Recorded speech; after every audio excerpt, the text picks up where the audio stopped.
நல்ல படிப்பு இருக்கு, பிசினஸ் தொடங்க துடிப்பு இருக்கு, ஆனா ஐடியா இல்லையா? ஏற்கனவே இருக்கிற பிசினஸ் எக்ஸ்பேண்ட் பண்ண விருப்பமா? சுற்றுச்சூழல் பாதுகாப்பில் பங்கேற்கணுமா? ஆகஸ்ட் 8, 9, 10 நடைபெறும் கோவில் Ratnam hall, Pollachi main road, Eachanari, Coimbatore. 9787111111 என்ற எண்ணை அணுகவும்.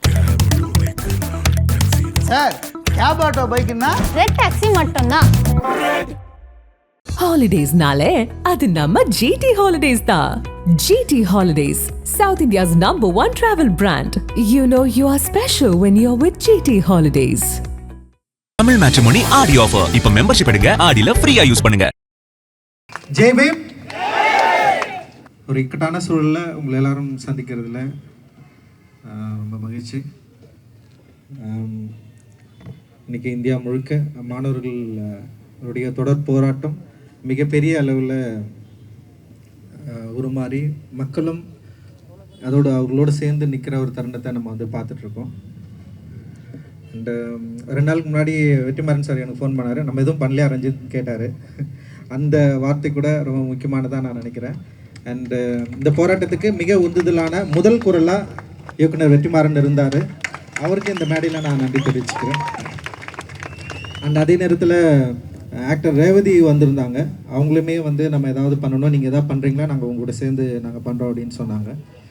அண்டு எனக்குமே வந்து அந்த விசுவல்ஸ் தொடர்ந்து இந்த போராட்டங்களை பார்க்குறப்போ, அந்த போராட்டத்தில் நடந்த வன்முறை இதெல்லாம் பார்க்குறப்போ நம்மளும் ஏதாவது ஒன்று பண்ணணும் அப்படின்னு யோசிச்சுட்டு இருந்த சமயத்தில் தான் நீலமில் இருக்கிற, இப்போது நாங்கள் புதுசாக தொடங்க இருக்கிற நீலம் மாணவர் அமைப்பு அவங்க கூட வந்து டிஸ்கஸ் பண்ணி நம்ம ஏன் இந்த நிகழ்வு நீலம் மாணவ அமைப்போடைய முதல் நிகழ்வாக அது ஏன் பண்ணக்கூடாது, இதை நம்ம பண்ணலாம், அவங்கள வச்சு இந்த ஆர்ப்பாட்டத்தை இந்த போராட்டத்தை வந்து நம்ம ஆரம்பிக்கலாம் அப்படின்னு முடிவு செஞ்சு எங்களுடைய செக்ரட்டரி உதயா அவர்களோட டிஸ்கஸ் பண்ணி அண்ட் தலைவர் ராஜசேகரன் அவர்களோட டிஸ்கஸ் பண்ணி தான் நாங்கள் வந்து இதை பண்ணோம். அண்டு இதை ரொம்ப சூப்பராக வாசுகி பாஸ்கர் தோழர் அவர்களும் புளியந்தோப்பு மோகன் அவர்களும் அற்புதமாக வழிநடத்தி ஒரு மிகப்பெரிய ஒரு வெற்றியாக அந்த போராட்டம் நடந்துகிட்ருக்கு.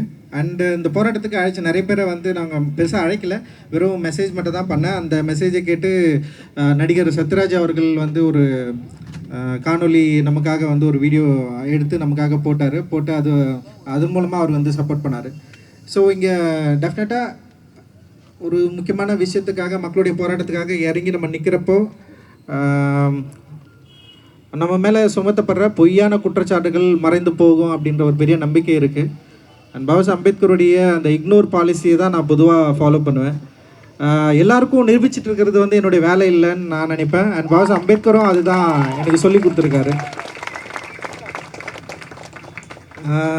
ஏன்னா நிரூபிக்கிறது இருக்குல்ல, யார்கிட்ட எப்போ என்ன, நான் யார், நீ எந்த பக்கம் நிற்கிற, நீ என் பக்கம் நிற்கிறியா, என்னுடைய குரலில் நீ எப்போ பேசுவ, இப்படி நீ பேசு, இன்னும் எத்தனை காலம் நீங்கள் டைரக்ட் பண்ணிட்டு போகிறீங்கன்னு எனக்கு தெரியவே இல்லை.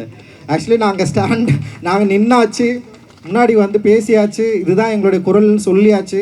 இதற்கு பிறகும் வந்து நீங்கள் விரும்புகிற மொழியை நான் தேர்ந்தெடுக்கணும்னு திருப்பி வந்து என்கிட்ட கேட்டுகிட்டே இருக்கிறது வந்து உங்களுடைய தோல்வியாக தான் இருக்கும் அப்படின்னு நான் நினைக்கிறேன். தயவு செஞ்சு முயற்சி செஞ்சு தோல்வி அடையாதீங்க. ஸோ எல்லாமே நிறைய விஷயங்கள் இருக்குது. இன்றைக்கி இப்போது கரப்பான் பூச்சி அமைப்பு வந்து மிக முக்கியமான ஒரு ரெவல்யூஷனரியான ஒரு மூமெண்ட்டாக நான் வந்து பார்க்குறேன். கிட்டத்தட்ட வந்து ஒரு என்ன சொல்கிறது, ஒரு சட்டையராக ஒரு பேர் வச்சு, ஏன்னா நம்மளை வந்து விமர்சிக்கிற ஒரு உயர்த்த நீதிமன்றம் வந்து நீதிபதி வந்து மிக மோசமாக விமர்சிக்கிறாரு. அந்த விமர்சனன்ற பேர்லேயே வந்து ஒரு அமைப்பை உருவாக்கி இத்தனை திரளான இளைஞர்களை உருவாக்க முடியுன்ற ஒரு நம்பிக்கை இருக்குல்ல, அது ரொம்ப முக்கியமானதாக நான் வந்து பார்க்குறேன். குறிப்பாக இன்றைக்கி ஜென்சி இளைஞர்கள் மேலே மிக முக்கியமான ஒரு குற்றச்சாட்டு இருக்குது. அவர்கள் ரொம்ப விளையாட்டுத்தனமாக இருக்கிறாங்க, அவர் அரசியல் நிலைப்பாடற்று இருக்கிறார்கள், அவர்கள் வந்து அரசியல் அறிவு இல்லாமல் இருக்கிறாங்க, குறிப்பாக தற்கொலைகள் அப்படின்னு நிறைய விஷயங்கள் இருக்குதுன்னு வச்சுங்களேன். இதில் எனக்கு நிறைய முரண்பாடு இருக்குது. நம்ம அவங்களை எப்படி சரியாக அரசியல்படுத்தி வளர்த்தெடுக்கிறோம் அப்படின்றது தான் ரொம்ப முக்கியமானதாக நான் வந்து பார்க்குறேன். பட் அவங்களை அரசியல்படுத்தாத அந்த பிரச்சனைனால தான் கிட்டத்தட்ட 10 ஆண்டுகளாக நீட்டுக்காக பல பேரை இழந்தும் நம்ம இதை தீவிரமாக ஒரு போராட்ட வடிவமாக மாற்றாமல் இருக்கிறோம் அப்படின்னு நான் நினைக்கிறேன். நான் ஒவ்வொரு முறையும் அனிதாவை போல் ஏதோ ஒரு குழந்தை இறக்குறப்போ அனிதாவுக்காக நம்ம வந்து ரோட்டில் நின்னுமே, அனிதாவுக்காக நம்ம வந்து பேசணுமே, அனிதாவுக்கு அப்புறம் பிரதீபாவுக்கு அப்புறம் நிறைய பேர் இறந்தாங்களே, இன்னும் இறந்துகிட்டே இருக்காங்களே. அப்போ போன ஆட்சி வந்தப்போ வந்து இன்னும் நிறைய பேர் அப்படியே இறந்துகிட்டே இருக்கிறப்ப வந்து வெறும் அறிக்கைகளாகவும் இது வந்து மாறிடும், இல்லை இது மாறாது. இப்போ கிட்டத்தட்ட இந்த ஆட்சி வந்தாச்சு, திரும்பவும் அதே அதிகார வர்க்கங்கள் என்ன சொல்கிறாங்கன்னா, திருப்பி நம்மக்கிட்ட பவர் இல்லை, திருப்பி வந்து நாங்கள் வந்து இன்னொருத்தர்கிட்ட தான் வந்து போய் நிற்க வேண்டிய தேவை இருக்குது. இது அப்படியே நம்ம தொடர்ந்து பார்த்துக்கிட்டே இருக்கிறப்ப வந்து ஒரு பெரிய ஒரு சலிப்பும் ஒரு விரக்தி மனப்பான்மையும் தான் தொடர்ந்து நம்மக்கிட்ட இருக்கிறத நம்மளால் ஈஸியாக அண்டர்ஸ்டாண்ட் பண்ணிக்க முடியுது. நம்மளால் எதுவுமே பண்ண முடியலையே அப்படின்றது இருக்குல்ல. இப்போ நான் மட்டும் இல்லை, இப்போ இன்றைக்கி வந்து கரப்பான் பூச்சி அமைப்பு அவங்க ஒரு தூண்டிருக்காங்க. அந்த தூண்டுதல் வந்து இன்றைக்கி இந்தியா முழுக்க உருவானதுனால நாமமும் அவங்க கூட சேர்ந்து நம்ம நிற்கணுன்றதுக்காக இன்றைக்கி ஒரு ஸ்டேஜில் வந்து நிற்கிறோம். ஆனால் இத்தனை ஆண்டு காலம் அதே பிரச்சனை நம்மக்கிட்ட வாக்குறுதி கொடுத்த அதே அரசியல் கட்சிகள் அப்படியே வேறு முகமெல்லாம் மாறி நிற்கிறத நம்மளால் வந்து பார்க்க முடியுது. ஆனால் நமக்குள்ளே இருக்கிற அந்த போராட்ட உணர்வும் ஒரு போராட்ட எண்ணமும் ஒரு இடத்துல மழுங்கியும் இன்னொரு இடத்துல வந்து கொஞ்சம் வெளிப்படைத்தன்மையும் இன்னும் வந்து இப்போ ஒரு மூமெண்ட் வந்து இப்போ பயங்கரமாக போராட்டிட்டு இருக்காங்க. அதுக்கு மக்களுடைய ஆதரவு அதிகமாக இருக்கிறதுனால இப்போ நம்ம வந்து இங்கே வந்து கூடியிருக்கிறத நம்ம வந்து பார்க்குறத வந்து கிட்டத்தட்ட ஒரு அயற்சியாக தான் இருக்குது. காரணம் என்னென்னா, எனக்கு அந்த கரப்பான் பூச்சி அமைப்புடைய அந்த நிறுவனரை வந்து வரப்போ பாஸ் அம்பேத்கர் ஃபோட்டோ எடுத்துகிட்டு வருவார் வெளியே வரப்போ. எனக்கு ஆனால் பயம்தான் இருந்தது ஆக்சுவலி. ஏன்னா பாஸ் அம்பேத்கர் பேரை சொன்னாலே அவன் ஒரு காஸ்ட்டுன்னு சொல்லி அவன் வந்து ஒரு தலித், அவன் ஒரு ஜாதிக்கு அவன் அது அப்படி தான் அவன் பேசுவான், அவன் வந்து அம்பேத்கரிஸ்ட்டு, அவன் ஒரு எக்ஸ்ட்ரீமிஸ்ட்டு, அவன் வந்து காஸ்ட் ஐடியாலஜி உள்ளவன் அப்படின்னு அவரையும் பேசிடுவாங்களோன்னு ஒரு பயம் இருந்தது எனக்கு. அவர் வந்து அந்த டெல்லியில் போராட்டத்தில் உட்கார்றப்போ ஃபஸ்ட்டு வந்து கம்மியாக தான் கூட்டம் இருந்தது. அந்த கூட்டத்தை பார்த்தவொடனே எனக்கு இன்னும் பயம் இருந்தது. இவர் வந்து வெளிநாட்டில் படிச்சிருக்காரு, ஒரு நல்ல உயர்கல்வியை பெற்றிருக்காரு. அங்கேருந்து வந்து எந்த நம்பிக்கையில் வந்து எந்த மக்களை நம்பி பாஸ் அம்பேத்கருடைய புகைப்படத்தை உயர்த்தி இவர் ஒரு போராட்டத்தை முன்னெடுக்கிறாரு. இவர் முழங்குகிற அந்த ஜெய்பீம் உண்மையிலேயே இந்தியாவுக்கான ஒரு முழக்கமாக இருக்குன்னு எனக்கு தெரியும். இங்கே இருக்கிற மக்களுக்கு தெரியுமா?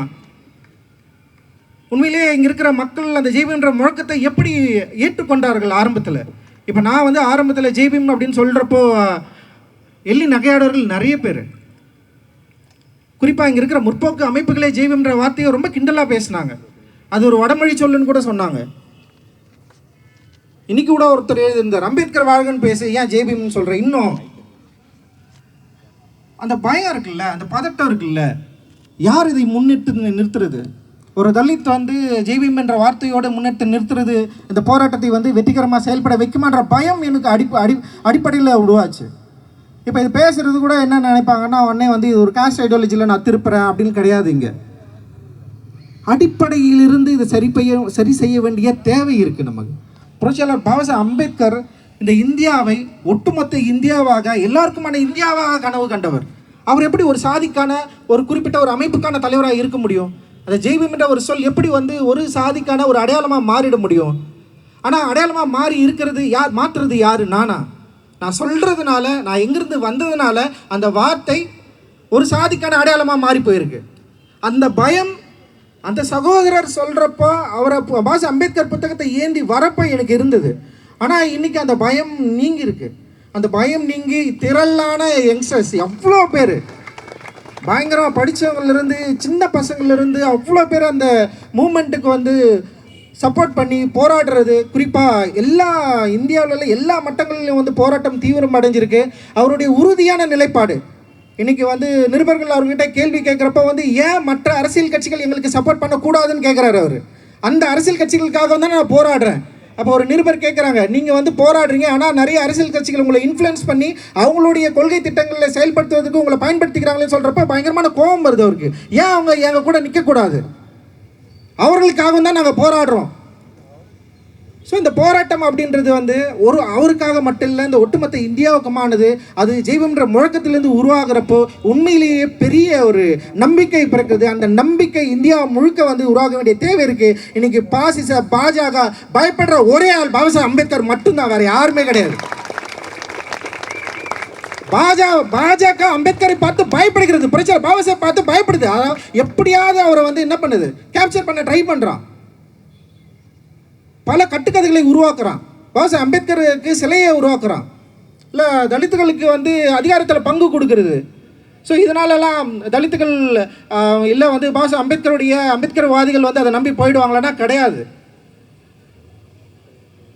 ஸோ புரட்சிக்கான ஒரு வடிவமாக பாஸ் அம்பேத்கர் மாறி இருக்கிறது. குறிப்பாக சிஜேபி அமைப்பினர் அந்த ஸ்லோகனை ஒவ்வொரு முறையும் சொல்கிறப்பவும் அது கூட சேர்ந்து எண்ணற்ற மக்கள் தங்களுடைய சாதியை மறந்து மதத்தை மறந்து பாஸ் அம்பேத்கர் முழக்கத்தை முழங்குறப்போ உண்மையிலேயே எனக்கு இந்தியன்ற பெருமை இப்போ தான் கிடைக்குது. I never felt being Indian. நான் என்னைக்குமே நான் இந்தியனா உணர்ந்ததே கிடையாது. என் ஊருக்காரனா நான் உணர்ந்ததே கிடையாது. நான் ஒரு தமிழனா என்னால் ஃபீல் பண்ணதே கிடையாது, பண்ண முடிஞ்சதே கிடையாது என்னால். ஒவ்வொரு முறையும் நான் வந்து ரிஜெக்ட் பண்ணப்பட்டிருக்கேன், நிராகரிக்கப்பட்டிருக்கிறேன் சாதியின் பேரால். ஸ்கூலில் டீச்சர்கிட்ட வந்து நெருங்குறப்போ இருக்கிற பதட்டம் இருக்கும்ல, அந்த பதட்டத்தை வந்து என்னுடைய சக நண்பன் அனுபவிச்சதே கிடையாது. அப்போது இதை நான் வந்து ஓவர் கம் பண்ணி வரத்துக்கே இவ்வளோ நாள் ஆச்சு. கிட்டத்தட்ட ஒரு 43 வயது இருக்குது எனக்கு. இன்றைக்கு வரைக்கும் எனக்கு அந்த பிரச்சனை தொடர்ந்துகிட்டே இருக்குது. ஒவ்வொருத்தரையும் பார்க்குறப்ப இவன் எதனால் இப்படி இருக்கான், இவனுக்கு என்ன பிரச்சனை இருக்கும், அவன் வந்து அம்பேத்கர் புக்கு வச்சுட்டு இருக்கானே, அவனை ஏதாவது ஜாதின்னு சொல்கிறானுங்களோ, அவனை வந்து காலி பண்ணுறானுங்களோ, அவ்வளோ பயம். ஸோ அந்த பயம் நீங்கிய ஒரு பொழுதாக, அந்த பயம் நீங்கிய ஒரு காலமாக, அந்த பயம் நீங்கி நானும் இந்தியன் தான், நானும் உங்களோடு நிற்கிறேன், நானும் வந்து உங்களில் ஒருவன் தான், நீங்களும் நானும் ஒன்று தான், நம்ம எல்லோரும் சேர்ந்து இங்கே இருக்கிற அநீதிக்கு எதிராக போராட வேண்டும் அப்படின்றது இருக்குல்ல, அந்த ஃபீலிங் இருக்குல்ல, ஃபர்ஸ்ட் டைமாக எனக்கு கிடச்சிருக்கு இன்றைக்கி. ஆக்சுவலி அது வந்து ரொம்ப முக்கியமானதாக நான் வந்து பார்க்குறேன். அது சிஜேபியோடைய போராட்டத்தின் வடிவத்தின் மூலமாக இங்கே இருக்கிற யங்ஸ்டர்ஸ், இந்த கல்வி அமைப்பில் இருக்கிற இன்இக்வாலிட்டியை ஃபர்ஸ்ட் டைமாக வந்து ஃபீல் பண்ணியிருக்கான்.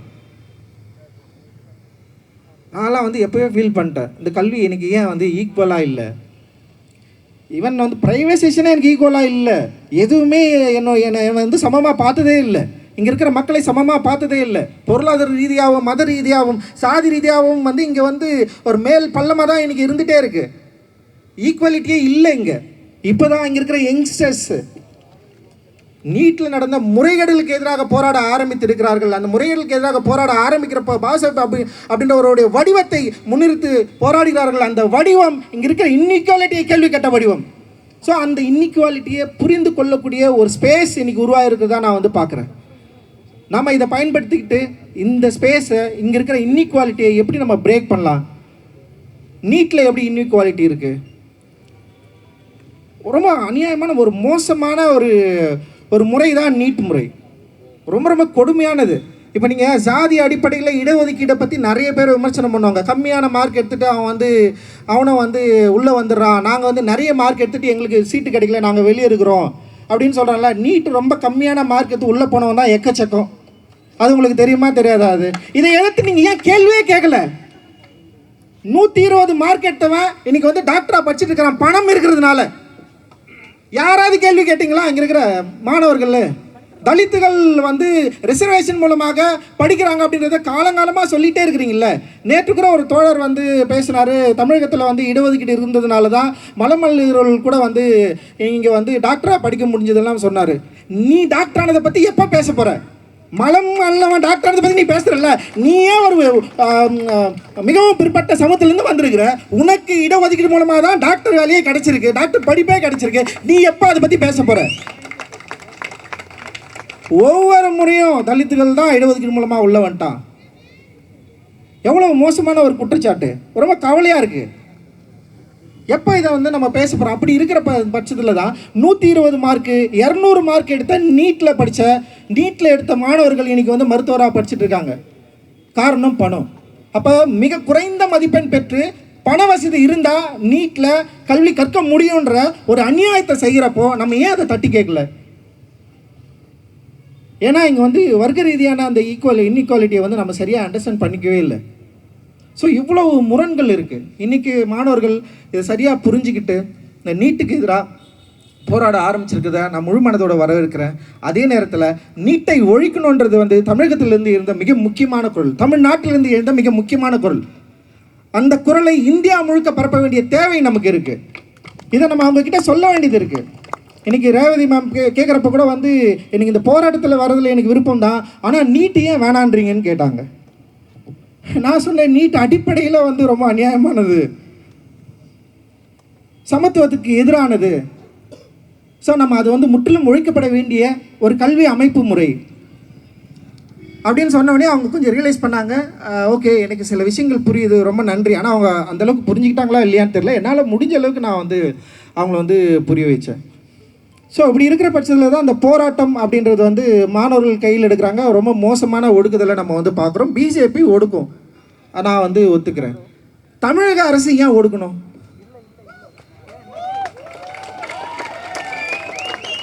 பிஜேபி மாணவர்களை அடிக்குது. ஏன்னா வந்து அடிப்படையில் இங்கே இருக்கிற ஒரு ஈக்குவாலிட்டிக்கு எதிரான ஒரு கட்சி, ஒரு பாசிசத்தை வளர்த்தெடுத்த கட்சி. நீங்கள் பாசிசத்துக்கு எதிரானவர்கள்.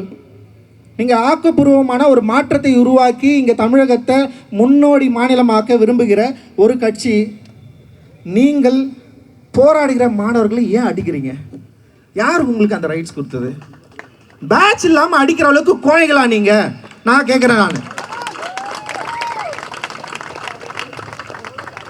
பேட்ச் குத்தாம அடிக்கிற அளவுக்கு கோழைகளா நீங்க ஏன் இருக்கிறீங்க? அடிக்கணும்னு முடிவு எடுத்துட்டீங்க, அடிங்க.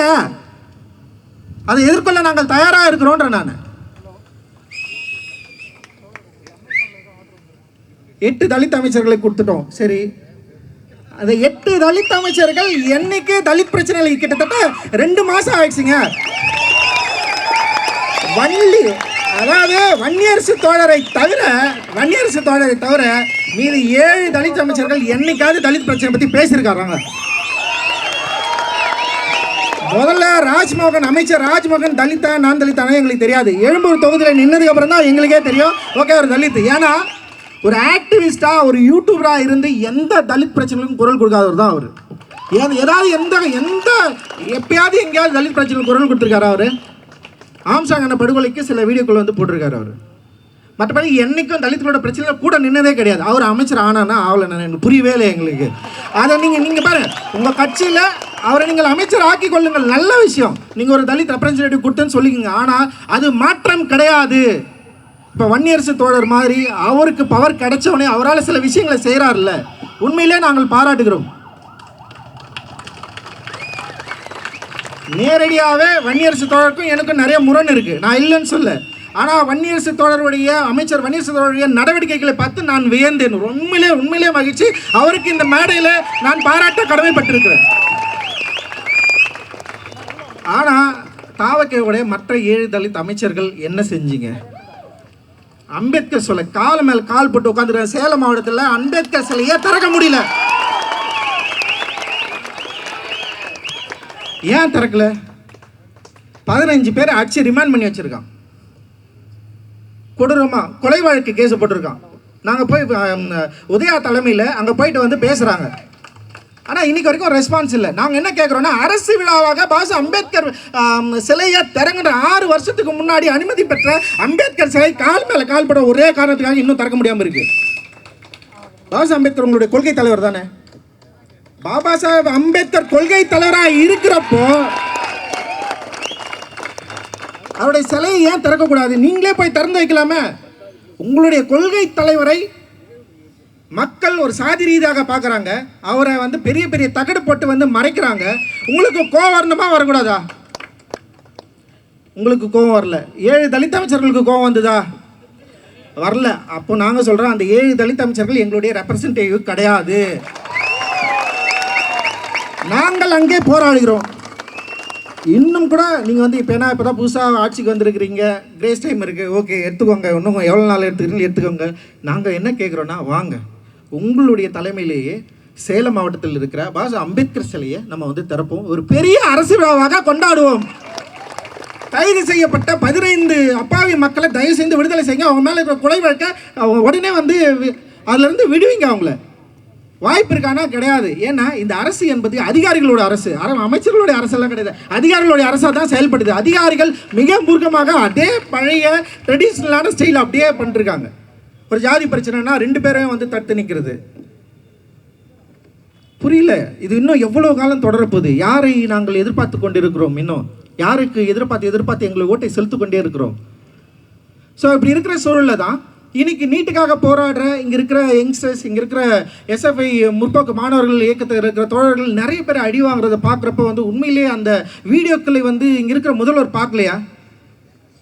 ஏன் அவர் இந்த வீடியோக்களை பார்க்கல? ஏன் போலீஸ் காவலர்களை வைத்து அவர்களை ஒடுக்க வேண்டும்? நீங்கள் தான் நீட் எதிர்ப்பாளர் தானே? நீட்டை நீங்கள் எதிர்க்கிறீங்க, நீட்டை ஒழிக்கணுன்ற ஒரு கொள்கை அளவில் உங்களுக்கு ஒரு திட்டம் இருக்குது. அப்போ நீங்களே ஒரு இடத்த கொடுங்க, ஒரு பெரிய இடம் கொடுங்க எங்களுக்கு. மாணவர்கள் போராடட்டும், அறவழிகள் போராடட்டும், மாணவர்களோட குரலுக்கு வந்து செய்தி கொடுங்க.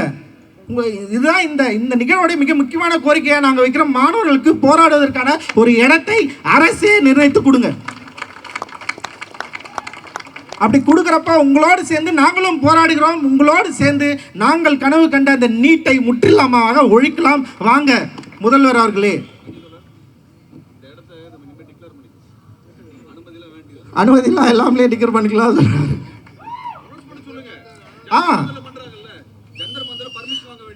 இதுதான் எங்களுடைய முக்கியமான கோரிக்கை, மாணவர்களுடைய போராட்டம். ஏன்னா இங்கே வந்து பாலன் இல்லத்தில் கம்யூனிஸ்ட் அலுவலகத்தில் வந்து அந்த சிஜேபி அமைப்பினர் வந்து கிட்டத்தட்ட ஒரு 5 நாளாக, எத்தனை நாளாக தெரியல, 4 நாளாக போராடிட்டு இருக்காங்க. நேற்று நிறைய க்ரௌடு இருந்தது, நான் பார்த்தேன். நிறைய யங்ஸ்டர்ஸ் எல்லாம் புது புது முகங்கள் பாட்டு பாடுறாங்க. அந்த போராட்டத்தை வந்து அற்புதமாக வந்து டெவலப் பண்ணுறாங்க. எனக்கு மக்களுக்கு வந்து நிறைய செய்திகளை சொல்கிறாங்க. அவங்களுடைய போராட்டத்தின் மூலமாக, அந்த ஒரு அறவழியில் போராட்டத்தின் மூலமாக நிறைய யங்ஸ்டர்ஸ் வந்து அங்கே செய்கிறத நம்மளால் வந்து பார்க்க முடியுது.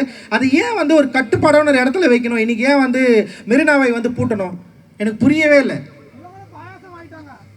ஸோ மக்களோடு சேர்ந்து நிற்கிற முதல்வராக நீங்கள் இருக்க வேண்டும் என்பதுதான் எங்களுடைய விருப்பம். மாணவர்களோடு சேர்ந்து நிற்க வேண்டிய முதல்வராக இருப்பது தான் எங்களுடைய விருப்பம். நீங்கள் விரும்பிய நீட்டு ஒழிப்பை எங்களோடு சேர்ந்து களம் கண்டு போராட அனுமதித்து நீங்கள் இதை முன்னெடுத்து நீட்டை முற்றிலுமாக ஒழிக்க வேண்டும் அப்படின்ற வேண்டுகோள் தான் எங்களுக்கு வந்து ரொம்ப அவசியமானதாக நாங்கள் வந்து இங்கே பார்க்குறோம். அண்டு இன்னொரு இடத்துல வந்து எப்பவுமே ஆட்சியாளர்கள் அதிகாரத்தில் வந்தவொடனே என்ன பண்ணுறாங்கன்றது தான் இங்கேயும் இருக்கிறதா நான் வந்து பார்க்குறேன். ஏற்கனவே இருந்த அரசும் பவர் வந்ததுக்கப்புறம் வந்து அதை அந்த பவரை இழக்காமல் இருக்கிறதுக்காக என்ன காம்ப்ரமைஸ் பண்ண முடியுமோ அதை பண்ணாங்க. அதே தான் இங்கேயும் நடந்துகிட்டு இருக்குது. ஸோ இங்கே வந்து என்னென்னா, ஆட்சி ஆரம்பித்த உடனே பாஸ் அம்பேத்கர் சிலையை திறக்க முடியலன்னா என்ன காரணம் சொல்லுங்கள் பார்க்கலாம். வேறு ஒன்றும் கிடையாது. சாதியாளர்களுக்கு அவங்க வந்து பயப்படுறாங்க. நீங்கள் போயிட்டு திறந்து வச்சுட்டிங்கன்னா ஆப்போசிட் காஸ்ட் வந்து இவங்களை வந்து பழிக்கும், ஆப்போசிட் காஸ்ட்டு ஒரு பிரச்சனை பண்ணும். இல்லைன்னா இப்போ வர ஓட்டு இருக்கலாம், உள்ளாட்சி மன்ற ஓட்டு இருக்கலாம், அவங்களுக்கு ஓட்டு விழாது.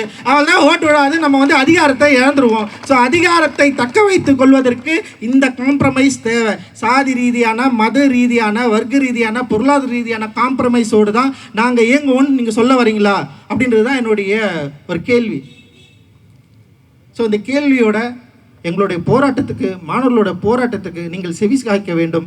ஒரு நிரந்தரமாக இல்லை இந்த நீட் பிரச்சனையை இந்திய அளவு மாணவர்களும் சேர்ந்து ஒரு தீர்க்கமாக ரொம்ப வீரியமாக போராட, அறவழியில் போராட, அவர்களுக்கான ஒரு பாதுகாப்பான ஒரு போராட்ட வழிமுறையோடு கூடிய ஒரு இடத்தை நீங்கள் வந்து தேர்ந்தெடுத்து கொடுக்கணும்.